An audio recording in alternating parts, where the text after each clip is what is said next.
SLBC సొరంగంలో పైకప్పు కూలి ఇవాల్టికి 12 రోజులైనా అందులో చిక్కుకున్న 8 మంది కార్మికుల ఆచూకీ మాత్రం తెలియరాలేదు. టన్నెల్లో నీటి ఊట పెద్ద ఎత్తున ఉబికి వస్తుండటంతో సహాయ చర్యలకు తీవ్ర ఆటంకం కలుగుతోంది. ఓవైపు బురద మట్టిని తొలగిస్తున్నా తిరిగి పేరుకుంటున్నాయని రెస్క్యూ టీమ్స్ చెబుతున్నాయి. మట్టిని సొరంగంలో 12వ కిలోమీటర్ వరకు తరలించాల్సి రావడం భారంగా మారిందంటున్నారు. ఒక కన్వేయర్ బెల్ట్ నిన్నటి నుంచి అందుబాటులోకి రాగా పైకప్పు కూలిపడిన ప్రదేశంలో ధ్వంసమైన కన్వేయర్ బెల్ట్ మరమ్మతులు ఇవాళ పూర్తయ్యే అవకాశం ఉన్నట్టు తెలుస్తోంది. 2 కన్వేయర్ బెల్టులు పూర్తి స్థాయిలో పనిచేస్తే మట్టి, బురద, టీబీఎం భాగాలను బయటకు తరలించడం సులభమవుతుందంటున్నారు.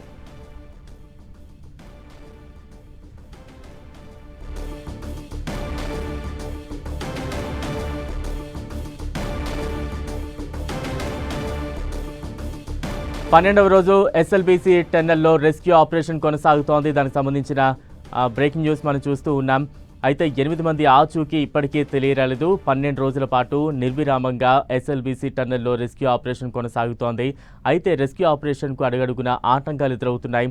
ఉబికి వస్తున్న నీటితో సహాయక చర్యలకు తీవ్రంగా ఆటంకం ఏర్పడుతోంది. బురద, మట్టి తొలగిస్తూ ఉన్నా మళ్ళీ అవన్నీ కూడా పేరుకుపోతున్న సందర్భం ఒకటి కనిపిస్తోంది. తాజా అప్డేట్స్ అందించేది మా ప్రతినిధి ప్రసాద్ సిద్ధంగా ఉన్నారు. ప్రసాద్, బలరాం, ఏదైతే శ్రీశైలం టన్నల్లో 12వ రోజు రెస్క్యూ ఆపరేషన్ కొనసాగుతుంది. అయితే ఆ రెస్క్యూ ఆపరేషన్ కి ఆటంకం కలుగుతుంది అనేది అర్థమవుతుంది. ఏదైతే బురద, నీరు ఉండడంతో మాత్రమే ఆటంకం కలుగుతుంది అనేది రెస్క్యూ టీం చెబుతూ ఉంది. ఇప్పటికే ఎన్డీఆర్ఎఫ్, ఎస్డీఆర్ఎఫ్, అదేవిధంగా సింగరేణి, ఫైరు, రైల్వే తదితర కీలకమైనటువంటి ఏవైతే రెస్క్యూ టీంలు ఉన్నాయో అవన్నీ 12 రోజుల నుండి పనిచేస్తూ ఉన్నాయి. టన్నల్లో చిక్కుకున్నటువంటి 8 మంది కార్మికుల్ని జాడ కనుక్కునేందుకు తీవ్ర ప్రయత్నాలు కొనసాగిస్తున్నాయి. దీనికి సంబంధించి ఇప్పటికే ఏదైతే టన్నల్లో ఉన్నటువంటి మట్టిని బయటకు తీసుకురావడానికి కొనసాగుతుంది. మొన్నటి వరకు కన్వేయర్ బెల్ట్ పనిచేయలేదు. నిన్నటి నుండి పనిచేయడంతో గంటకు వచ్చేసి 800 టన్నుల మట్టిని బయటకు పంపిస్తున్న సందర్భం కనిపిస్తూ ఉంది. మట్టిని పంపించడంతోన కొంత పనులకి ఆటంకం లేకుండా కొంత కొనసాగుతుందనేదే రెస్క్యూ టీం చెబుతూ ఉంది. అయినప్పటికీ అక్కడ ఉన్నటువంటి వాటర్ ఉబుకుతుండడం, అదేవిధంగా బురద ఉండడంతో కొంత ఆటంకం ఏర్పడిందనేది చెబుతూ ఉన్నారు. అయితే ఈ రోజు సాయంత్రానికి 2-3 కార్మికుల్ని గుర్తించే అవకాశాలు ఉన్నట్లు సమాచారం అందుతుంది. ఏదైతే టన్నల్లో దాదాపు నీరు గంటకి నీరు పెరుగుతూ ఉండడంతో తీవ్ర ఇబ్బందులకు గురవుతున్నాము, ఆటంకాలు కలుగుతున్నాయనేది చెబుతూ ఉన్నారు. మట్టి ఉండడము, అదేవిధంగా రాళ్లు ఉండడం, నీరు ఉండడంతో రెస్క్యూ ఆపరేషన్ కొంత ఆటంకం కలుగుతుంది. అయినప్పటికీ ఏదైతే కార్మికులను గుర్తించేందుకు తమ ప్రయత్నాలు కొనసాగిస్తున్నామని చెబుతూ ఉన్నారు.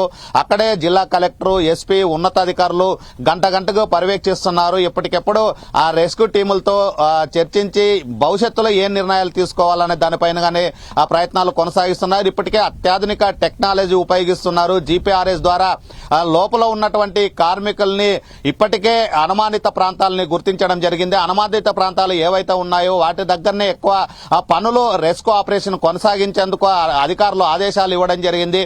కొన్ని చోట్ల దాదాపు 6 నుండి 7 అడుగుల లోతుకు తవ్వినప్పటికీ ఇప్పటి వరకు కార్మికుల్ని గుర్తించలేని పరిస్థితి కనిపిస్తూ ఉంది. అయితే సాయంత్రం ఏదైతే ఎస్ఎల్బీసీ టన్నల్లో 2-3 కార్మికులను గుర్తించే అవకాశాలు ఉన్నట్లు అక్కడ ఉన్నటువంటి రెస్క్యూ టీం చెబుతూ ఉంది. Balaram, right, thank you Prasad. Cine నటుడు పోసాని కృష్ణమురళి ఏపీ హైకోర్టును ఆశ్రయించారు. తనపై నమోదైన కేసులను క్వాష్ చేయాలని హైకోర్టులో పిటిషన్ వేశారు. తనపై